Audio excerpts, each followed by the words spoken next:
समादरणीय धार्मिक सज्जन वृंद,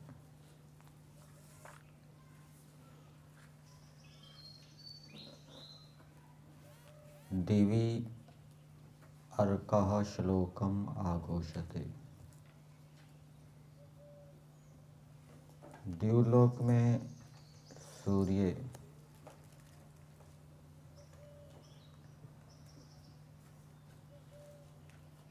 सर्वत्र ईश्वर की कीर्ति की घोषणा कर रहा है।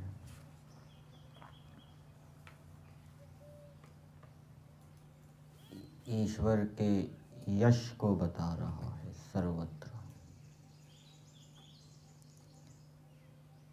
इसी प्रकार से जो मनुष्य वेदानुकूल व्यवहार आचरण करते हैं, ईश्वर की उपासना करते हैं और संसार के अंदर बड़े बड़े जो कार्य करने वाले हैं, वे भी ईश्वर की कीर्ति को फैलाने वाले होते हैं कि ये ईश्वर के उपासक हैं। ऐसा जो परमेश्वर है उसको आध्यात्मिक अन्न बताया गया है। उस परमेश्वर रूपी आध्यात्मिक अन्न का सेवन करने से जीवात्मा तृप्त होता है। केवल मनुष्य अन्न का सेवन करे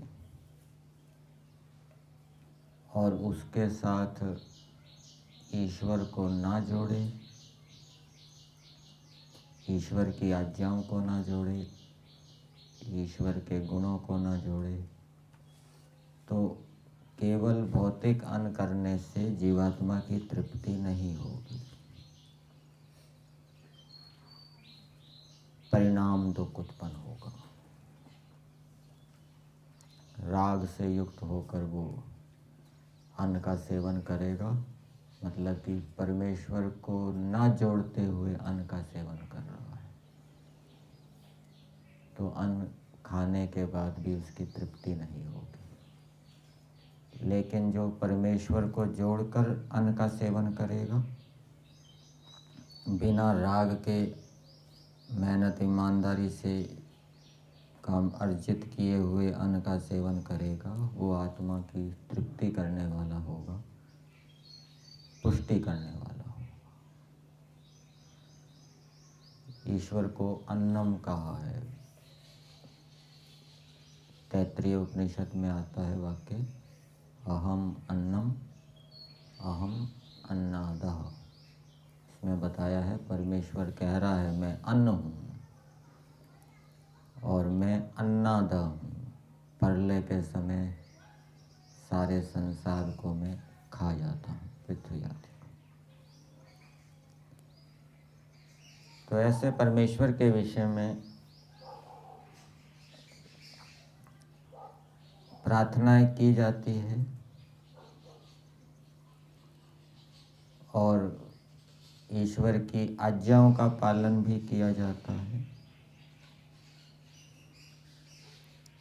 एक व्यक्ति सत्य का आचरण तो कर रहा है,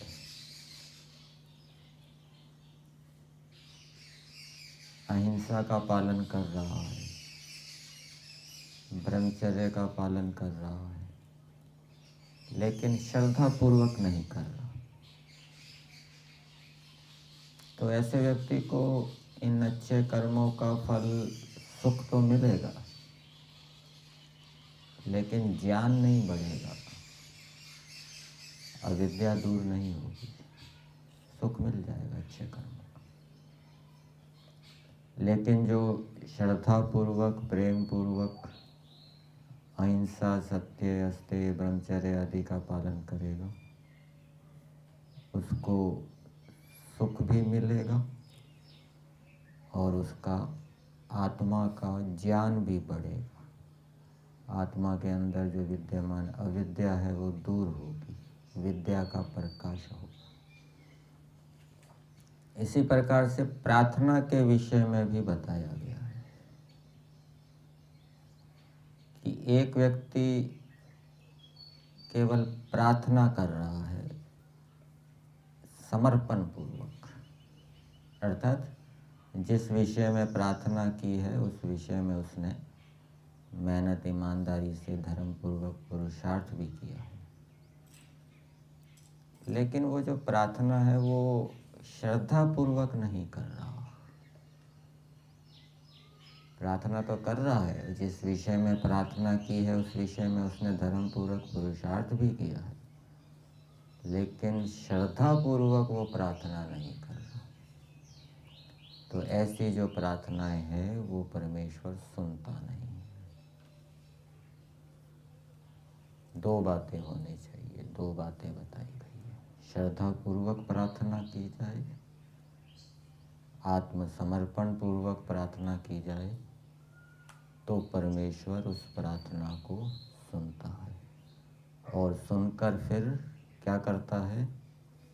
सहस्रिणी भी ऊती भी वाजे भी, हजारों रक्षाओं से, हजारों बलों से उस प्रार्थी उपासक की सहायता करता है, रक्षा करता है। किसी को खांसी हो गई, औषधि भी ले रहा है, फिर भी ठीक नहीं हो रही,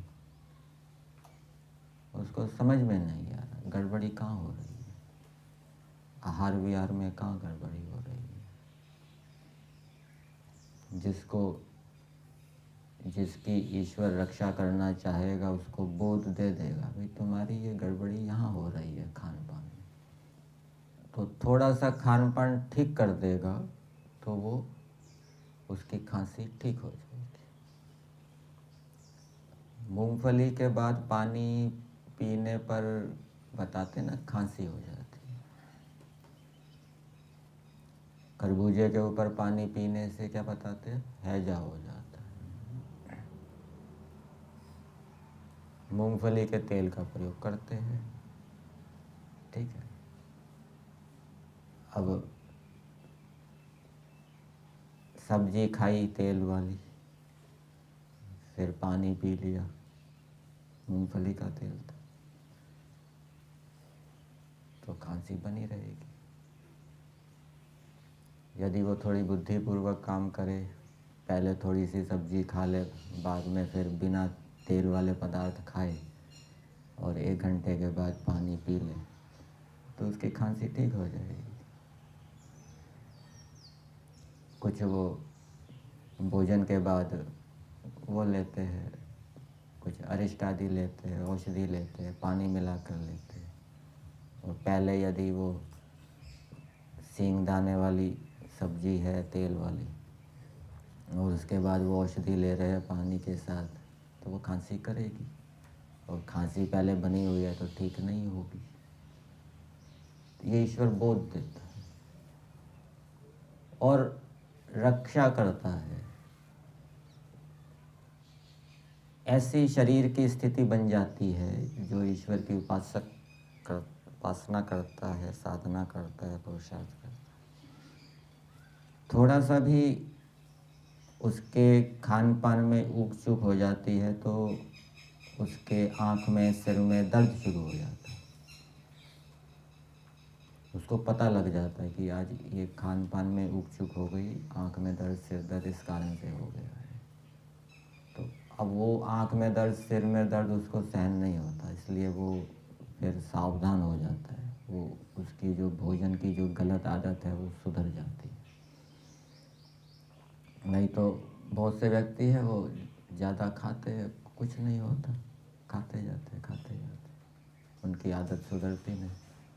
लेकिन ईश्वर की कृपा से वो साधक का शरीर ऐसा बन जाता है कि वो थोड़ा सा भोजन में न्यूनता अधिकता हो जाए तो वो ऐसा प्रतिक्रिया शरीर में हो जाती है कि वो उस व्यक्ति को सावधान कर देती है और उसकी वो जो बुराई है वो छूट जाती है।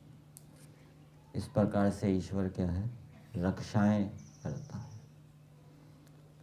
तो परमेश्वर ने हमें संसार के स्थायी सुख को प्राप्त करने के लिए और मोक्ष के आनंद को प्राप्त करने के लिए वेदों का ज्ञान दिया। वेदों के अंदर कर्मों का विधान भी है, ज्ञान भी है, ईश्वर की उपासना का विधान भी है। केवल वेदों में बताए गए कर्मों को करने से मोक्ष नहीं होगा। कितना ही कर्म कर ले, वेदों में बताए गए ये कर्म हैं, इनको करने से मोक्ष नहीं होगा। वेदों में बताए गए ज्ञान को सुनने से, पढ़ने से कि ये संसार अनित्य है, शरीर अनित्य है, अच्छे कर्मों का फल सुख मिलता है, बुरे कर्मों का फल दुख मिलता है, ये सारा ज्ञान भौतिक पदार्थों से संबंधित, कर्मों से संबंधित ज्ञान, उस ज्ञान को जानने से भी मोक्ष नहीं होगा। और ईश्वर की उपासना करने से, केवल ईश्वर की उपासना करता रहे, उससे भी मोक्ष नहीं होगा। कोई कहे कि मैं निष्काम कर्म करूँगा, वेदों में जो बताए कर्म हैं उनको मैं निष्कामता से करूँगा, उससे मोक्ष हो जाएगा। निष्कामता से किए गए कर्म मोक्ष में सहायक हैं, वो सीधे कारण नहीं है। निष्कामता से किया गया कर्म हमारे अंतःकरण को शुद्ध करेगा और उसके बाद फिर हमें तत्व ज्ञान के लिए प्रयास करना पड़ेगा। और जिसने अपने अंतःकरण को शुद्ध किए बिना ही तत्व ज्ञान में लग गया, श्रवण मनन निधिध्यासन कर रहा है, अंतःकरण शुद्ध है नहीं, तो उसका यह प्रयास विफल रहेगा। और जो निष्कामता से सेवा परोपकार आदि करके अपने अंतःकरण को शुद्ध बनाए रखता है, और वो साथ साथ में यदि तत्वज्ञान के लिए जो श्रवण मनन, श्रवण चतुष्टय बताया है, उसका उपयोग करेगा, तब वो सफलता ही मिलेगी। इसलिए निष्काम कर्म तो अंतःकरण की शुद्धि में साधन बनता है, और उसके बाद फिर साथ साथ में यदि हम श्रवण मनन आदि भी करें तो उससे हमारा मोक्ष का जो मार्ग है वो सिद्ध होता है। यजुर्वेद के 34वें अध्याय का पहला मंत्र, इस मंत्र का देवता है मन। मन के विषय में बताया गया है। यद जागृतो दूरम उदयति दैवं तदु सुप्तस्य तथैवैति दूरम गमन ज्योतिषाम ज्योतिरेकम तन्मे मनः शिव संकल्पम। इस मंत्र की भूमिका में दिखा है। अब मन को वश में करने का विषय लिखते हैं।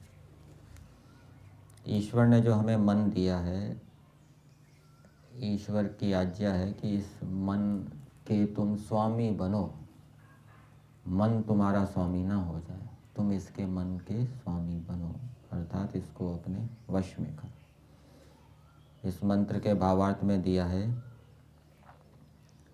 जो मनुष्य परमेश्वर की आज्ञा का सेवन और विद्वानों का संग करके अनेक विध सामर्थ्य युक्त मन को शुद्ध करते हैं, तो मन में अनेक प्रकार का सामर्थ्य है, अनेक विद्याओं को प्राप्त करने का, योग्यताओं को, कुशलताओं को प्राप्त करने का मन के अंदर सामर्थ्य है। संसार के अनेक प्रकार के सुखों को प्राप्त करने का, मोक्ष के सुख को प्राप्त करने का भी सामर्थ्य मन के अंदर है। तो ऐसे मन को जो शुद्ध करते हैं, अर्थात जिसका मन शुद्ध हो गया, सात्विक हो गया, तो ये समझना चाहिए उसका मन वश में आ गया। मन चित्त की 5 अवस्थाएं बताई है, क्षिप्त, विक्षिप्त, मूढ़, एकाग्र और निरुद्ध। जिसका मन एकाग्र है समझ लीजिए वो शुद्ध है, वो उसके वश में है। वो उस एकाग्र मन को जिस विषय में लगाएगा उस विषय को वो यथार्थ रूप से जानने में समर्थ हो जाएगा। तो मन को वश में करना या मन को शुद्ध करना या मन को एकाग्र करना, उसका उपाय है परमेश्वर की आज्ञा का पालन करें और विद्वानों का संग करें। ये साधन बताए हैं भावार्थ। मंत्र के शब्दों को देखते हैं। यद जागृतो दूरम उदयति दैवम। जो मन जागृतः, ये जागता हुआ मन नहीं है, ये जागृतः मनुष्य का विशेषण है। जागते हुए मनुष्य का जो मन दूरम उदयति, दूर दूर तक जाता है, अर्थात दूर दूर की स्मृतियों को उठाता है। दैवम, दैवम का अर्थ किया है जीवात्मा का साधन। देव का अर्थ जीवात्मा बताया था। जीवात्मा को देव क्यों कहते हैं? जीवात्मा को देव क्यों कहते हैं? कौन बताएगा? क्योंकि वो संसार के अंदर अनेक प्रकार की क्रीड़ाएं करता है। युद्ध में भी क्रीड़ा करता है, युद्ध करता है, उसको रण क्रीड़ा कहते हैं। छोटे बच्चे भी क्रीड़ा करते हैं, खेलते हैं। परीक्षा के लिए भी वो पुरुषार्थ करता है।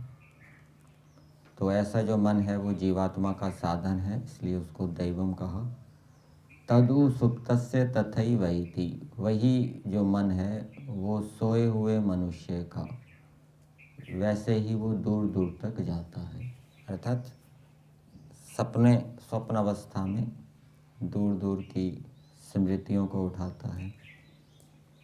सपना क्या होता है? उसमें भी स्मृतियाँ उठाई जाती है, लेकिन वो जो स्मृतियाँ हैं वो व्यवस्थित नहीं होती तमोगुण के प्रभाव के कारण। जागृत काल में भी स्मृतियाँ उठाता है तो उस समय वो जो स्मृतियाँ होती है वो व्यवस्थित होती हैं। फिर आगे दिया है दूरम गमम। दूरम गमम के 3 अर्थ किए हैं। यद दूरम गच्छति, जो दूर स्थान को प्राप्त कराता है स्मृति के माध्यम से। दूरम गमयति, दूर ले जाता है। किसको? शरीर को दूर ले जाता है, जीवात्मा को दूर ले जाता है। शरीर के माध्यम से जीवात्मा दूर स्थान तक जाता है। मन कर्म इंद्रियों को प्रेरित करता है, कर्म इंद्रियों के माध्यम से कर्म होता है जिससे प्राणधारी दूर स्थान पर जाता है और उससे जीवात्मा भी साथ में जाता है। इस रूप में मन दूर पहुंचाता है। और तीसरा अर्थ किया है अनेक पदार्थान गृह्णाति, अनेक पदार्थों को ग्रहण करता है, अनेक पदार्थों को जानता है, उनके रूप, रस, गंध, शब्द आदि को इंद्रियों के माध्यम से उनको जानता है। फिर आगे बताया है ज्योतिषाम ज्योतिरेकम। जो मन ज्योतिषाम, ज्योतिषाम का अर्थ किया है इंद्रियों का। ज्योतिष, ज्योतिष शब्द है ये हलंत, षष्ठी में हो जाएगा ज्योतिषाम। इंद्रियों को ज्योति ही कहते हैं। क्यों? क्योंकि वो अपने अपने विषयों का प्रकाश, ज्योति कहते हैं प्रकाश को, वो अपने अपने इंद्रियों का प्रकाश करती है, अपने अपने विषयों को जनाती है। तो शब्द आदि विषयों का प्रकाश करने वाली जो इंद्रियां हैं उनका भी ये जो मन है ये प्रकाशक है, अर्थात उनको प्रेरित करने वाला है। यहाँ पर शब्द आदि विषय दिए हैं। ये तो ज्ञान इंद्रियों के विषय हो जाएंगे, रूप रस गंध स्पर्श शब्द। कर्म इंद्रियों के भी विषय होते हैं, हाथ का विषय है लेना देना, पैर का विषय है चलना। तो इन विषय वाली जो इंद्रियां हैं, अर्थात जो ज्ञान इंद्रियां और कर्म इंद्रियां, दोनों को जो प्रवृत्त करता है, प्रेरित करता है। और यदि इंद्रिय के साथ मन जुड़ा हुआ ना हो तो हमें कुछ पता ही नहीं लगेगा। आप रास्ते में जा रहे हैं, बाहर देख रहे हैं, लेकिन मन के अंदर कुछ और विचार चल रहा है। आंखें तो खुली हुई है, लेकिन मन में कुछ विचार चिंतन चल रहा है, तो ये नहीं पता लगेगा कि क्या निकल गया, क्या देखा, क्योंकि मन उस विषय के साथ जुड़ा हुआ नहीं है।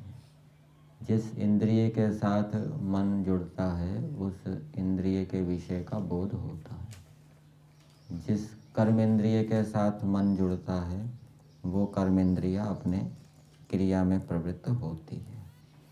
और जिस इंद्रिय के साथ, ज्ञान इंद्रिय के साथ मन जुड़ा हुआ नहीं है, तो वो शब्द आएंगे कान में, आँखों में वो विषय आएंगे, लेकिन आत्मा उनको नहीं जानेगा। वो विषय मन तक नहीं आएंगे, क्योंकि मन उस समय दूसरे कार्यों में लगा हुआ था। फिर आगे बताया है मन के विषय में, एकम, वह जो मन है एक है। एक का अर्थ किया असहाय। ज्ञानेंद्रिय और कर्मेंद्रियां असहाय नहीं हैं, उनको सहायता चाहिए। ज्ञानेंद्रियां मन के बिना अपना काम नहीं कर सकती, कर्मेंद्रियां भी मन के बिना अपना काम नहीं कर सकती जब तक मन उनको प्रेरित ना करे। इस दृष्टि से वो असहाय नहीं है, सहाय है, उनको सहायता चाहिए। लेकिन मन, उनको किसी इंद्रिय की सहायता की अपेक्षा नहीं है, अपितु वो तो सहायता देता है विषयों के ग्रहण करने में। तो इस रूप में मन को असहाय कहा है। फिर ऐसे मन के विषय में लिखा है संकल्प विकल्पात्मकम मन। वो जो मन है संकल्प विकल्प स्वरूप वाला है। मुझे ये कार्य करना है, ये संकल्प है, ये कार्य नहीं करना, ये विकल्प है।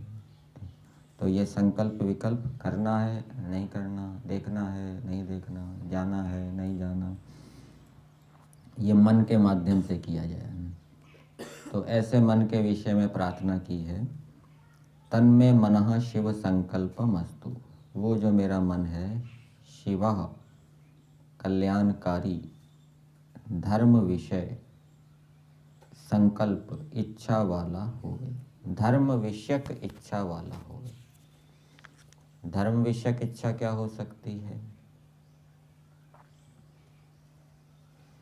धर्म विषयक इच्छा, धर्म को जानने की इच्छा हो सकती है, धर्म को करने की इच्छा हो सकती है। धर्म विषयक इच्छा, मेरा मन धर्म को जानने की इच्छा वाला हो, मेरा मन धर्म को करने, जाने हुए धर्म को करने की इच्छा वाला हो, वो धर्म विषयक इच्छा हो जाएगी। तो प्रार्थना तो की है, प्रार्थना के साथ साथ पुरुषार्थ भी करना पड़ेगा। धर्म को जानने की इच्छा मेरा मन करे, उसके लिए क्या पुरुषार्थ करना पड़ेगा? धर्म को जानने की इच्छा किसको होती है? अर्थ कामेषु असक्तानाम धर्म ज्ञानम विधीयते। जो विषयों में फंसा नहीं हुआ, धन के लोभ में फंसा नहीं हुआ, उसको धर्म को जानने की इच्छा होगी। और धर्म जान लिया, धर्म को जानने का मतलब वो ठीक ठीक धर्म जानेगा, उसको संशय वगैरह नहीं होगा। और फिर धर्म को करने की इच्छा, संकल्प प्रेरित करता है करने के लिए। जो हमने धर्म को जाना, संकल्प लेंगे तो फिर उस जाने हुए धर्म को करने में हमारी क्या है, प्रवृत्ति होगी। तो फिर संकल्प भी लेना पड़ेगा और उस धर्म के लाभों को जानना पड़ेगा, धर्म को ना करने से हानियों को जानना पड़ेगा, उसके बाद संकल्प लेना पड़ेगा, तो फिर धर्म को करने की इच्छा उत्पन्न होगी। इस मंत्र के भावार्थ में दिया है, जो मन से यहाँ पर अंतःकरण ले लेंगे, जो जागृत अवस्था में विस्तृत व्यवहार वाला है, बहुत विस्तृत व्यवहार जिस मन के माध्यम से होता है, स्मृति भी उठाते हैं, विचार भी करते हैं, ऊहा भी करते हैं, संकल्प भी लेते हैं आदि, वही मन सुषुप्ति अवस्था में शांत हो जाता है। मतलब कि उस समय सुषुप्ति अवस्था में वो इंद्रियों को प्रेरित नहीं करता, शांत हो गए, बाहर से विमुख हो जाता है। फिर आगे दिया है, जो वेग वाले पदार्थों में अति वेगवान। तो मन वेग वाले पदार्थों में अति वेगवान है। वेग वाले पदार्थ कौन से हैं? वायुयान है, रॉकेट है।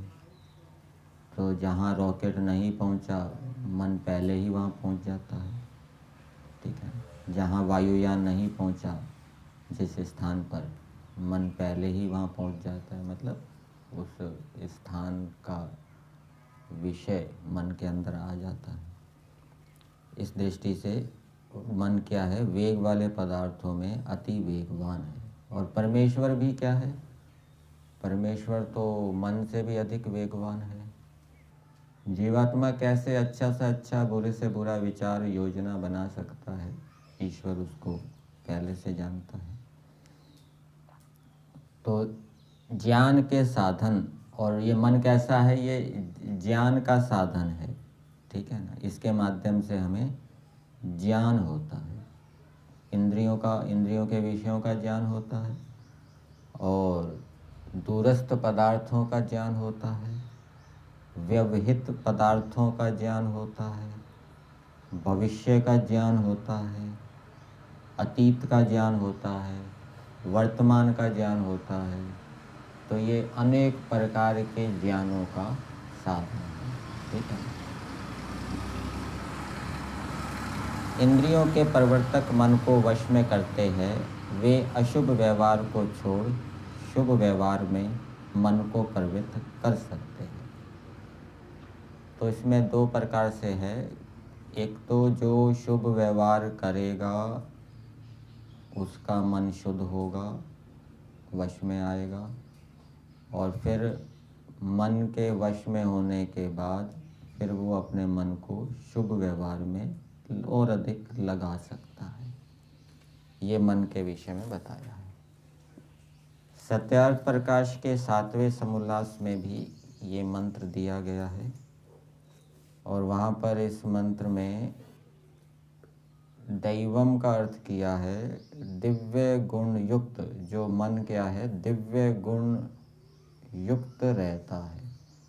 मन के दिव्य गुण ये समझने चाहिए, वो शीघ्रकारी है, स्मृति को उठाता है, ऊहा करता है, प्रतिभा आदि, ये दिव्य गुण उसके समझने चाहिए। और फिर आगे लिखा है, और वही सोते हुए जो मेरा मन सुषुप्ति को प्राप्त होता है। मतलब कि उस समय सुषुप्ति अवस्था में क्या होता है? मन के अंदर तमोगुण उभर आता है। और 3 प्रकार की सुषुप्ति बताई गई है व्यास भाष्य में। ठीक है ना। सात्विक, तामसिक और राजसिक। सात्विक सुषुप्ति में क्या होगा? तमोगुण के साथ साथ कुछ कुछ सत्वगुण भी उभरा रहेगा, तो फिर नींद अच्छी आएगी, सुखम अहम अस्वापसम। राजसिक सुषुप्ति में क्या होगा? तमोगुण तो उभरा ही होगा, तो उसमें कुछ कुछ रजोगुण भी उभरा होगा, तो उठने पर मन कैसा होगा? अनवस्थित होगा। और तीसरी कौन सी है? तामसिक। उसमें तमोगुण ही रहेगा पूरा उभरा हुआ, गाढ़ निद्रो अहम अस्वापसम, गहरी निद्रा में सोया, कुछ होश ही नहीं रहा। तो इस प्रकार से ये सुषुप्ति अवस्था में ईश्वर की व्यवस्था से मन के अंदर तमोगुण उभर आता है, और स्वप्न में वो दूर दूर जाने के समान व्यवहार करता है। एक वो जो मेरा मन है, यहाँ पर एक का अर्थ एक ही किया है, असहाय नहीं किया। एक मन है, एक बुद्धि है, एक अहंकार है, ये परमेश्वर ने सब जीवात्माओं को एक एक दिए हैं। ठीक है, तो ऐसा जो मेरा मन है वो किसी के हानि की इच्छा करने वाला ना हो, अपितु सबके कल्याण का संकल्प करने वाला हो। ये प्रार्थना की है यहाँ, परमेश्वर सबके कल्याण का संकल्प करने वाला हो, कल्याण की इच्छा करने वाला हो। प्रार्थना तो की है, प्रार्थना के साथ पुरुषार्थ क्या करना पड़ेगा? सबका कल्याण हो, ऐसी इच्छा वाला हो। प्रार्थना तो कर रहे हैं, प्रार्थना के साथ पुरुषार्थ क्या करना पड़ेगा? ईश्वर की उपासना करनी पड़ेगी, ईश्वर का चिंतन करना पड़ेगा। ईश्वर सबका कल्याण चाहता है, सबकी उन्नति चाहता है। और जो प्रार्थनाएं की जाती है उन प्रार्थनाओं को अर्थपूर्वक करना चाहिए। जो सबके लिए प्रार्थना की जाती है, ओम विश्वानी देव सवितर दुरितानि परासुभ, तो जो सबके लिए प्रार्थनाएं हैं उनको जब हम अर्थपूर्वक करेंगे तो उनके संस्कार पढ़ेंगे, उससे सबके कल्याण की इच्छा उत्पन्न होगी। तो मंत्र का संदेश मनुष्यों के लिए ये है कि परमेश्वर ये चाहते हैं कि मनुष्य मन को अपने वश में करें, शुद्ध करें। और शुद्ध करने का साधन बता दिया, ईश्वर की आज्ञा का पालन और विद्वानों का संग, इससे मन शुद्ध होता है। और यदि योग दर्शन की दृष्टि से देखें तो अष्टांग योग के अनुष्ठान से मन क्या है? शुद्ध होता है।